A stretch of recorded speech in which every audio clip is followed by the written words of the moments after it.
ಎಲ್ಲಿ ಹೋಗ್ತಾರ ಆ ಊರಿನ ಚಿತ್ರಣವನ್ನ ಬದಲಿಸುವಂತ ಸಾಮರ್ಥ್ಯ ಯಾರಿಗೆ ಕೊಟ್ಟಿದ್ದಾನೆ ಅಂತಂದ್ರೆ ನಮ್ಮ ಜೇರಟಗಿ ಶಾಸ್ತ್ರೀಜಿಯವರಿಗೆ ಭಗವಂತ ಕೊಟ್ಟಿದ್ದಾನೆ. ನಿಜವಾಗಿ ಕೂಡ ಎಲ್ಲಿ ಹೋಗ್ತಾರೆ ಇದು ಕಾರ್ಯಕ್ರಮ ನಂದು, ಎಲ್ಲಿ ಯಾವ ಊರಿಗೆ ಹೋಗ್ತಾರೆ ಈ ಊರು ನಂದು, ಈ ಅಲ್ಲಿ ಹೋಗ್ತಾರೆ ಕಮಿಟಿಯವ್ರು ನಮ್ಮವ್ರು, ಈ ಕಮಿಟಿಯವರಿಗೆ ಇನ್ನೂ ಕೂಡ ಒಳ್ಳೇದಾಗ್ಲಿ, ಈ ಊರಿಗೆ ಒಳ್ಳೇದಾಗ್ಲಿ. ಅವ್ರು ಎಷ್ಟೇ ಕಷ್ಟ ಇದ್ರು ಕೂಡ ಅರ್ಧ ಒಂದು ತಾಸನ ಮುಗಿಸೋದ ಕಾರ್ಯಕ್ರಮ 2 ತಾಸ ತಕ್ಕ ಒಯ್ತಾರ.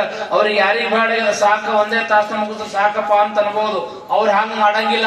ನಾವು ವಿಚಾರ ಏನ್ ಮಾಡ್ತಾರೆ ಅಂತಂದ್ರೆ, ನಾನು ಬಂದಿದ್ದು ಸ್ವಾಮಿ ಕಾರ್ಯ, ಇದು ಕೂಡ ಸ್ವಾಮಿ ಕಾರ್ಯ, ಒಟ್ಟಾರೆ ಜನರಿಗೆ ಒಳ್ಳೇದಾಗ್ತದ ಅಂತಂದ್ರೆ ನನಗೆ ಇನ್ನೂ ಕೂಡ ತ್ರಾಸ ಆದ್ರೂ ಪರವಾಗಿಲ್ಲ, ಈ ಕಾರ್ಯಕ್ರಮವನ್ನು ಮಾಡ್ಬೇಕಂತ ಭಾವನೆ ಇದಲ್ಲ. ಆ ಭಾವನೆಗೆ ನಾವೆಲ್ಲ ಚಪ್ಪಾಳೆ ಮುಖಾಂತರವಾಗಿ ಧನ್ಯವಾದಗಳನ್ನ ಸಮರ್ಪಣೆ ಮಾಡ್ಬೇಕು.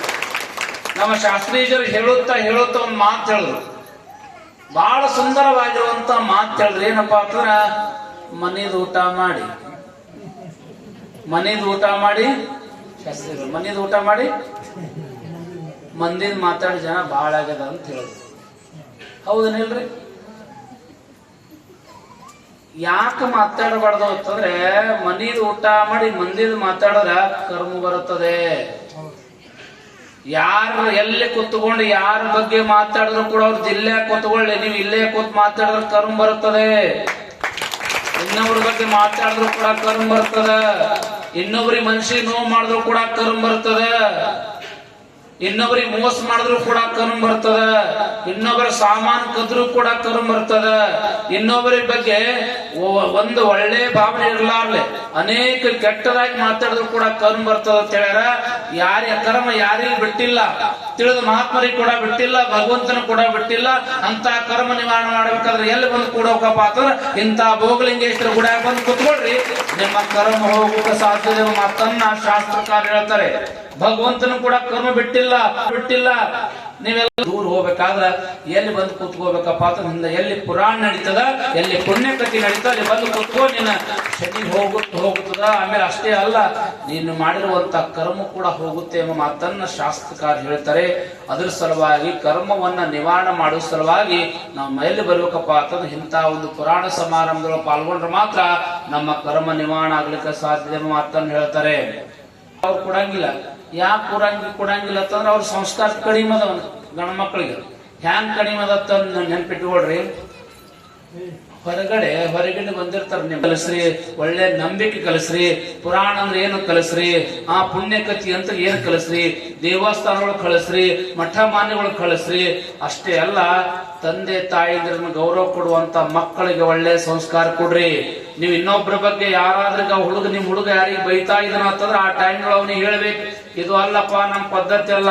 ಹಿರಿಯರು ಯಾರೇ ಹಿರಿಯರ್ಲಿ, ಹೊರಗಿನವ್ರು ಹಿರಿಯರ್ಲಿ, ಊರಾಗ ಹಿರಿಯರ್ಲಿ, ದೊಡ್ಡವ್ರು ಬಂದ್ರ ಗೌರವ ಕೊಡುವಂತ ಕೆಲಸ ನೀವು ಮಾಡ್ಬೇಕಂತ ನೀವು ಕಲಿಸ್ರಿ.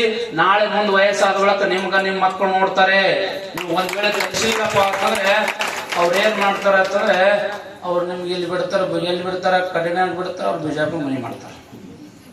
ಅದ್ರ ಸಲುವಾಗಿ ಒಳ್ಳೆ ಸಂಸ್ಕಾರ ಕಲಿಸಿ, ಸಂಸ್ಕಾರ ಕೊಡೋದು ಯಾರು ಕೂಡ ಮರ್ಯಾಕ್ ಹೋಗ್ಬೇಡ್ರಿ ಎಂಬ ಮಾತನ್ನ ಈ ಸಂದರ್ಭದೊಳಗೆ ನಿಮ್ಗೆಲ್ಲ ಮತ್ತೊಮ್ಮೆ ತಿಳಿಸಿ ನಿಜವಾಗಿ ಕೂಡ ಒಂದು ಮಾತನ್ನು ಹೇಳ್ತಾ ಇದ್ದೀನಿ. ಏನಪ್ಪಾ ಅಂತಂದ್ರೆ, ಒಳಿತು ಮಾಡ ಮನಸ್ಸ ನೀ ಒಳಿತು ಮಾಡು, ನೀ ಇರುವುದು 3 ದಿವಸ, ಉಸಿರು ನಿತ್ತ ಮೇಲೆ ನಿನ್ ಹೆಸರು ಹೇಳ್ತಾರ, ಒಳಿತು ಮಾಡ ಮನಸ್ಸ ಒಳಿತು ಮಾಡು ಅಂತ ಹೇಳಿದ್ದಾರೆ. ಜೀವನದೊಳಗೆ ಯಾವತ್ತೂ ಕೂಡ ಒಳ್ಳೇದ್ ಮಾಡ್ರಿ. ನೆನ್ಪಿಟ್ಕೊಳ್ರಿ, ಯಾರ ಬಗ್ಗೆ ಕೂಡ ಒಂದು ಕ್ಷಣ ಕೂಡ ಅವ್ರ ಬಗ್ಗೆ ಕೆಟ್ಟ ಬಯಸ್ಬಾಡ್ರಿ. ನಾವ್ ಒಂದ್ ವೇಳೆ ಅವ್ರ ಬಗ್ಗೆ ಅವ್ರಿಗೆ ಒಳ್ಳೇದಾಗ್ತಾ ಇತ್ತು ಅಂತಂದ್ರ ನಾವು ಸ್ವಲ್ಪ ಕೆಟ್ಟ ಬಯಸಿದ್ರು ಕೂಡ ನಮ್ಮ ಕರ್ಮ ಬರ್ತದೆ. ಅದ್ರ ಸಲುವಾಗಿ ಒಳ್ಳೇದು ಚಲೋ ಕೆಟ್ಟ ಎಲ್ಲ ಅವಾಗ ಬರೆದಿರ್ತಾನೆ. ನಮ್ದೇನ್ ಕೆಲ್ಸದ ಅವ್ರವ್ರ ಕರ್ಮ ಪ್ರಕಾರವಾಗಿ ನಮ್ಗೆ ಫಲ ಸಿಗ್ತಿರ್ತವೆ. ಕೆಲವೊಂದ್ ಜನರ ತಲೆಗೆ ಏನಾದತ್ತಂದ್ರೆ ನಾವ್ ಇಷ್ಟೆಲ್ಲಾ ದೇವ್ರಿಗೆ ನಾವು ಮಾಡ್ತೀವಿ, ಇಷ್ಟೆಲ್ಲಾ ದೇವ್ರಿಗೆ ನಾವು ದಾನ ಕೊಡ್ತೀವಿ, ಇಷ್ಟೆಲ್ಲಾ ದೇವ್ರಿಗೆ ದುಡಿತೀವಿ, ಇಷ್ಟೆಲ್ಲಾ ಮಾಡ್ತೀವಿ, ಇಷ್ಟಾದ್ರೂ ಕೂಡ ದೇವ್ರು ಎಷ್ಟು ಕಾಡ್ತಾ ಇದ್ದಾನೆ ಅಂತ ನಮ್ಮಲ್ಲಿ ಭಾವನೆ ಬರ್ತದ. ಯಾಕೆ ಭಾವನೆ ಬರ್ತದ ಅಂತಂದ್ರೆ, ನಾವು ಮಾಡಿರುವಂತ ಪುಣ್ಯದ ಫಲ ಕಮ್ಮಿ ಆಗಿರ್ತದೆ, ಅದಕ್ಕೆ ನಮ್ಮ ಕಾಡಾಕ್ ಶುರು ಮಾಡ್ತಿರ್ತದೆ.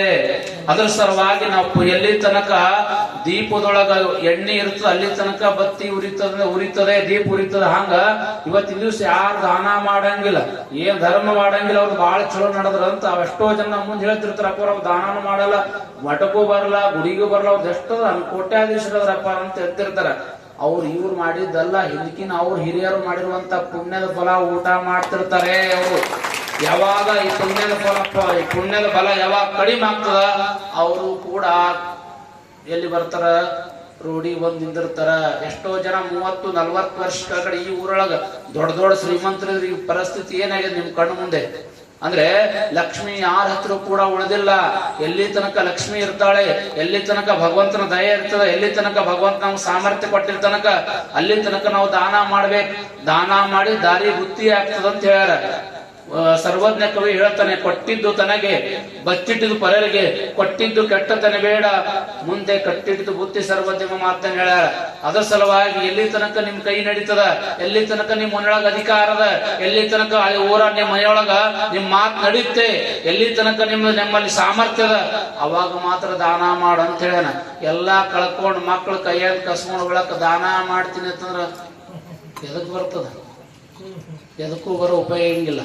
ಕೆಲವೊಂದು ಜನ ಏನ್ ತಲೆಯಾಗ ಏನಾಗ್ಯದಂತಂದ್ರೆ, ಯಾಕ್ರಿ ವಯಸ್ಸಾರ್ಲಕ್ಕ ದೇವರು ದಿಂಡ್ರು ತನ ಮಂದಿ ಭಾಳ ಅದ, ಯಾಕೆ ಮಾಡ್ಬೇಕ್ರಿ ದೇವ್ರಿಗೆ ದಿಂಡ್ರು, ಎದಕ್ಕೆ ಹೋಗ್ಬೇಕ್ರಿ ಚೈನಿ ಮಾಡ್ಕೊತ ಹೋಗಮಂತ.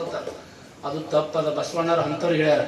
ಏನ್ ಹೇಳ್ಯಾರ ಬಸವಣ್ಣವರು? ಅಂತ ಜನರಿಗೆ ಏನ್ ಹೇಳ್ಯಾರಪ್ಪ ಅಂತಂದ್ರೆ,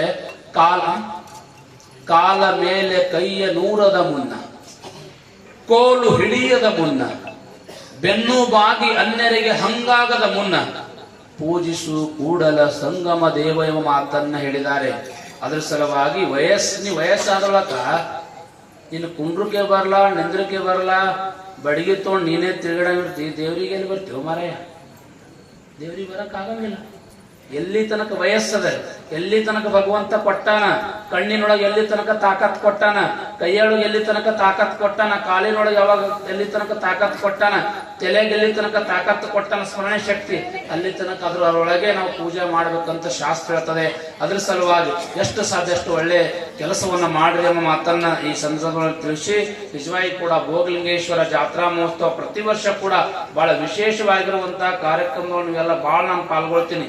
ಯಾಕಂದ್ರೆ ನಿಜವಾಗಿ ಕೂಡ ಈ ಕಡಣಿ ಗ್ರಾಮ ನಿಜವಾಗಿ ಕೂಡ ಈ ಭಾಗದೊಳಗ ಎಲ್ಲಿಯಾದ್ರೂ ಭೀಮನ ಭಕ್ತಿ ಅದಂದ್ರೆ ಅದು ನಿಜವಾಗಿ ಕೂಡ ಭೋಗಲಿಂಗೇಶ್ವರ ಮಠದ ಗುರಿಯ ಭಕ್ತರಾಗಿರುವಂತಹ ಕಡಣಿ ಊರಾಗ ಯಾವತ್ತೂ ಕೂಡ ಈ ಒಂದು ಗ್ರಾಮದೊಳಗ ಭೀಮನ ಭಕ್ತಿ ಯಾವತ್ತೂ ಕೂಡ ಎದ್ದು ಕಾಣ ಬರ್ತದ.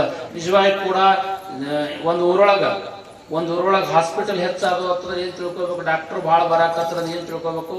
ಆ ಊರಾಗ ಪೇಷಂಟ್ ಭಾಳ ಅದಾವ ಅಂತ ತಿಳ್ಕೊಬೇಕು.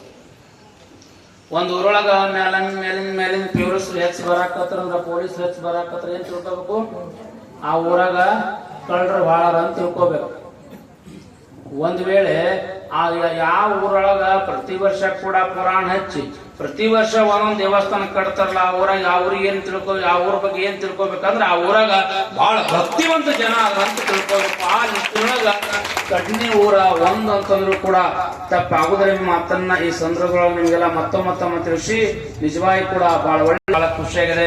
ನಮ್ಮ ಶಾಸ್ತ್ರೀಜಿ ಹೇಳ್ದಂಗ ಮುಂದಿನ ವರ್ಷ ಬಹಳ ದೊಡ್ಡ ಕಾರ್ಯಕ್ರಮ, ನವಗ್ರಹ ಪ್ರತಿಷ್ಠಾಪನೆ ಕಾರ್ಯಕ್ರಮ ಮತ್ತು ಕಳಸಾರೋಹಣ, 5 ಮಂದಿ ಜಗದ್ಗುಳವರ ಅಡ್ಡಪಲ್ಲಕ್ಕಿ ಮಹೋತ್ಸವ ಅಷ್ಟೇ ಅಲ್ಲ, ನಮ್ಮ ಎಲ್ಲ 63 ಶಿವಾಚಾರ್ಯರ ಮಂಟಪ ಪೂಜಾ ಕಾರ್ಯಕ್ರಮ ಎಂತ ಕಾರ್ಯಕ್ರಮ ಅಂತ ಅನ್ಸ್ರೆ ಇದು ನಮ್ಮ ನಿಜವಾಗಿ ಕೂಡ ಈ ಸುತ್ತಮುತ್ತ 4-5 ತಾಲೂಕಿನೊಳಗೆ ಬಹಳ ದೊಡ್ಡ ಕಾರ್ಯಕ್ರಮವನ್ನು ನೀವು ಹಮ್ಮಿಕೊಂಡಿದ್ದೀವಿ. ಆ ಕಾರ್ಯಕ್ರಮ ಸಕ್ಸಸ್ಫುಲ್ ಆಗೇ ಆಗ್ತದೆ ಮಾತನ್ನ ಈ ಸಂದರ್ಭದಲ್ಲಿ ನಿಮ್ಗೆಲ್ಲ ತಿಳಿಸಿ